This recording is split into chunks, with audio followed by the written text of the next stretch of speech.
عارفين إن الضحكة اللي كانت مالية بيوتنا كلنا وراها سر حربي؟ وحشتوني، ورجعت لكم النهاردة بحكاية تخض عن بطل ضحكنا بقلبه بس دفع التمن غالي قوي من رزقه وصحته. الفنان اللي أسعدنا ودخل البهجة والسرور علينا كلنا ما كانش مجرد ممثل، ده كان خطة ذكية لخدمة جيش مصر وقت الشدة. لو عاوزين تعرفوا إزاي إسماعيل ياسين عمل اللي 100 خطاب ما يعملوش، وإيه الأسامي التقيلة اللي حفرت وراه عشان تكسره، كملوا معايا الحكاية للآخر وما تنسوش اللايك المتين. ويلا بينا. بص يا جماعة، كلنا حافظين أفلام إسماعيل ياسين في الجيش وفي الأسطول، وبنفرح من قلبنا بضحكته وهو بيتكعبل في الطابور.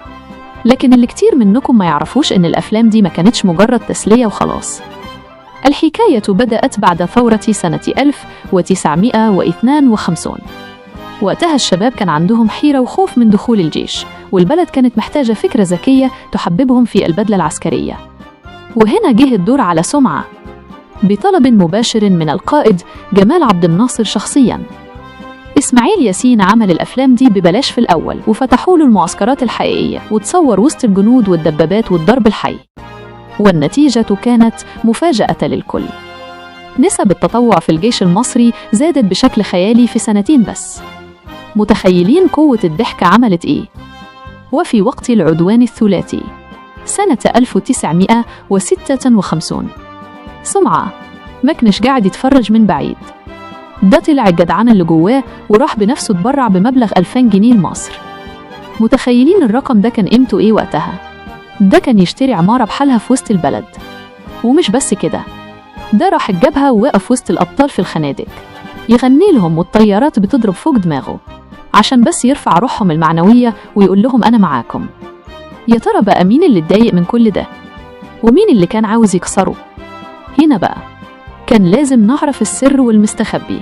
نجاحه الطاغي وقربه من عبد الناصر خلى الغيرة والحقد يملوا قلوب رؤوس ثقيلة في البلد، وعلى رأسهم مين؟ صلاح نصر، رئيس المخابرات وقتها.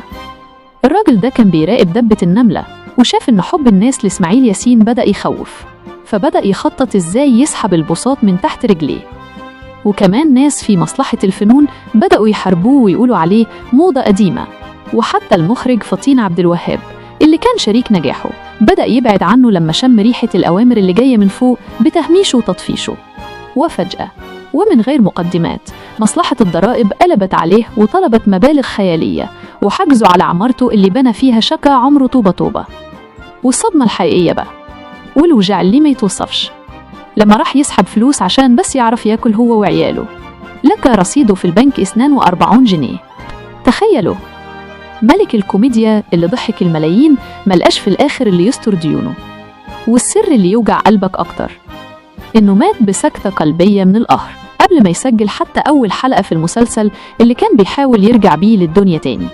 ومات وهو مديون لدرجة إن أهله مكنوش لاقيين مصاريف جنازته. شفتوا بقى إن الضحكة ساعات بيبقى وراها وجع قلب وبطولة حقيقية؟ دي كانت حكاية سمعة المقاتل اللي ما يعرفهاش كتير. يا ريت متبخلوش عليا بالتشجيع واللايك والمتابعة، دعمكم هو اللي بيخليني أستمر وأدور لكم على الحقيقة المستخبية.